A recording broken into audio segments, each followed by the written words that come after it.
നമസ്കാരം. CPM-ന് വേണ്ടാത്തവരെ BJP-ക്ക് വേണോ എന്ന ചോദ്യമാണ് കഴിഞ്ഞ ദിവസം മുതൽ തന്നെ കേൾക്കുന്നത്. കഴിഞ്ഞ ദിവസം CPM-മായി ഇടഞ്ഞു നിൽക്കുന്ന മുൻ ദേവസ്വം ബോർഡ് പ്രസിഡന്റ് കൂടിയായ A. പത്മകുമാർ വീണ ജോർജിന് പ്രത്യേക ക്ഷണിതാവ് എന്നുള്ള ഒരു പദവി കൊടുത്തതുമായി ബന്ധപ്പെട്ട് ഇദ്ദേഹത്തെ തഴഞ്ഞതുമായി ബന്ധപ്പെട്ട് പലതരത്തിലുള്ള പ്രസ്താവനകൾ നടത്തി. കഴിഞ്ഞ ദിവസം BJP-യുടെ പത്തനംതിട്ട ജില്ലയുടെ ചുമതലയുള്ള ഭാരവാഹികൾ ഇദ്ദേഹത്തെ പോയി 15 മിനിറ്റോളം കണ്ട് കൂടിക്കാഴ്ച നടത്തി എന്നുള്ള വാർത്തയാണ് ആദ്യം പുറത്തു വന്നത്. പക്ഷേ അത്തരത്തിൽ ഒരു കൂടിക്കാഴ്ച നടത്തിയിട്ടില്ല. SDP-യിലേക്ക് പോകേണ്ടി വന്നാലും BJP-യിലേക്ക് പോകില്ല എന്നാണ് A. പത്മകുമാർ പറഞ്ഞത്. ഈ ചോദിക്കുന്നത് കേരളത്തിലെ BJP നേതാക്കളോടാണ്. CPM-ന് വേണ്ടാത്തവരെ BJP-ക്ക് വേണോ എന്നുള്ള ഒരു ചോദ്യം വളരെ പ്രസക്തമാണ്.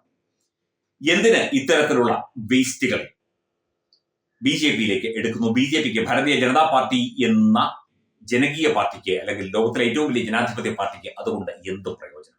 A. പത്മകുമാറിനെ ആറന്മുളയിൽ മത്സരിപ്പിച്ചാൽ അദ്ദേഹം ജയിക്കുമോ? അദ്ദേഹം വോട്ട് പിടിക്കുമോ? ഇദ്ദേഹം തിരുവിതാംകൂർ ദേവസ്വം ബോർഡ് പ്രസിഡന്റ് ആയിരിക്കും. ശബരിമലയിൽ യുവതികളെ കയറ്റുന്നതുമായി ബന്ധപ്പെട്ട് പിണറായി വിജയനും CPM-നും അതുപോലെ പോലീസിനും ഒക്കെ എല്ലാവിധ സപ്പോർട്ടും കൊടുത്ത വ്യക്തിയാണ് A. പത്മകുമാർ. ഇദ്ദേഹം കമ്മ്യൂണിസ്റ്റ് കുടുംബത്തിലാണ് ജനിച്ചത്, ഞാൻ വലിയ കമ്മ്യൂണിസ്റ്റുകാരനാണ് എന്നൊക്കെ പറയുന്നുണ്ട്. അങ്ങനെ ഒരു വ്യക്തി BJP-യിലേക്ക് വന്നാൽ എന്താകും അവസ്ഥ? അദ്ദേഹത്തിന് ചിലപ്പോൾ സ്ഥാനമാനങ്ങൾ വല്ലതും കിട്ടുമായിരിക്കാം. ആ രീതിയിൽ അദ്ദേഹത്തിന് BJP-യിൽ വലിയ പദവി കിട്ടും എന്നുള്ള പ്രതീക്ഷ അദ്ദേഹത്തിനുണ്ടായിരിക്കാം. പക്ഷേ BJP ഇദ്ദേഹത്തെ പോലുള്ള ആളുകളെ ചുമക്കേണ്ട ആവശ്യം എന്താണ്? ഇപ്പോൾ ഇടുക്കിക്കാരിയായ ഒരു സംഗീത വിശ്വനാഥനുണ്ട്. അവർക്ക് സ്പൈസസ് ബോർഡിന്റെ ചുമതല നൽകിയിരിക്കുന്നു.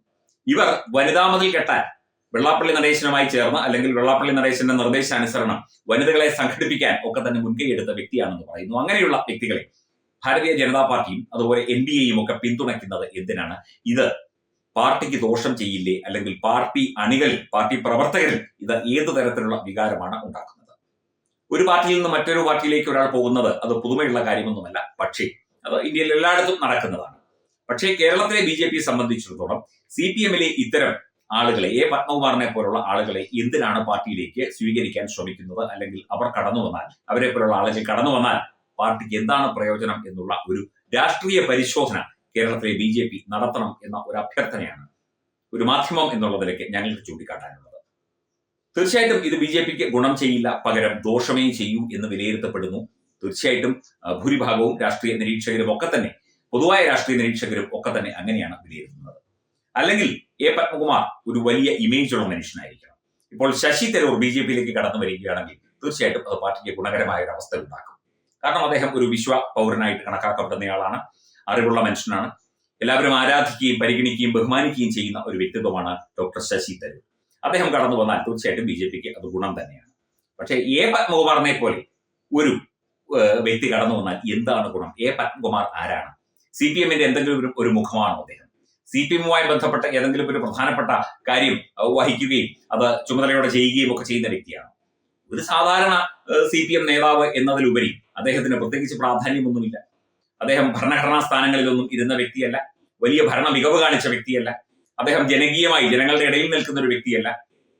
ആറന്മുള അമ്പലത്തിന് അടുത്ത് താമസിക്കുന്ന ഇദ്ദേഹത്തെ ആറന്മുളക്കാർ പോലും അധികം വിലവെക്കുന്നില്ല എന്നതാണ് മറ്റൊരു കാര്യം. ഇദ്ദേഹം അവിടെ ഒരു സാധാരണ മനുഷ്യൻ മാത്രമാണ്. ഇദ്ദേഹം അവിടെ വിവിധ ഏരിയ കമ്മിറ്റികളുമായിട്ടൊക്കെ ബന്ധപ്പെട്ട് പ്രവർത്തിച്ചു എന്നുള്ളതല്ലാതെ ഒരു വലിയ ഇമേജ് ഉള്ള വ്യക്തിയൊന്നുമല്ല.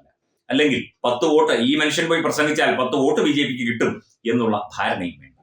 അത്തരത്തിൽ ഒരു അവസ്ഥ നിലനിൽക്കുമ്പോൾ എന്തിനാണ് BJP നേതാക്കൾ ഇദ്ദേഹത്തെ പോയി കണ്ടത്, ഇദ്ദേഹത്തെ BJP-യിലേക്ക് ക്ഷണിച്ചത് എന്ന് ചോദിക്കുന്നു. അങ്ങനെ ചെയ്തില്ല എന്ന്, അല്ലെങ്കിൽ അത്തരത്തിലൊരു സംഭവം ഉണ്ടായിട്ടില്ല എന്ന് പത്മകുമാർ പറയുന്നു.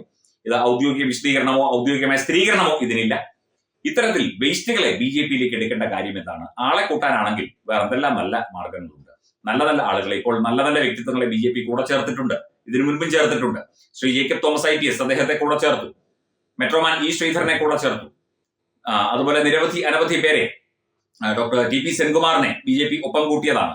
അദ്ദേഹം രാഷ്ട്രീയമായി ഇപ്പോൾ വലിയ പ്രവർത്തനങ്ങളൊന്നുമില്ല. എന്നാൽ പോലും അത്തരത്തിൽ സമൂഹത്തിൽ, അല്ലെങ്കിൽ ആ ഒരു പൊതു ഇടത്തിൽ സ്വാധീനമുള്ള, അല്ലെങ്കിൽ ജനങ്ങളുമായി സംവദിക്കാൻ കഴിവുള്ള, ജനങ്ങളുടെ ഇടയിലേക്ക് ഇറങ്ങിച്ചെന്ന് പ്രശ്നങ്ങൾ മനസ്സിലാക്കാൻ കഴിവുള്ളവരെയാണ് പാർട്ടിയിലേക്ക് എടുക്കേണ്ടത് എന്ന് കേരള BJP ഘടകം ഒന്ന് ചിന്തിച്ചാൽ വളരെ നന്നായിരിക്കും.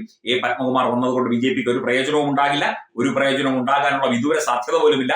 ഇത്തരത്തിലുള്ള CPM ചവിട്ടി പുറത്താക്കിയവരെയും CPM ഒഴിവാക്കി വിട്ടവരെയും ഒക്കെ പാർട്ടിയിലേക്ക് എടുക്കുകയാണെങ്കിൽ അത് വലിയ തോതിൽ വലിയ തിരിച്ചടികൾ ഉണ്ടാകും പാർട്ടിക്ക് ഭാവിയിൽ എന്ന് പൊതുവെ ഒരു രാഷ്ട്രീയ വിലയിരുത്തലാണ് കഴിഞ്ഞ ദിവസം മുതൽ ചർച്ചകളിൽ നിറയുന്നത്. Branding partner Edubix online executive education, focus physiotherapy centre Pattom, Unnat engineering Gujarat, തീർത്ഥയാത്ര.com, അയൺ ബിൽഡ് ഗുജറാത്ത്.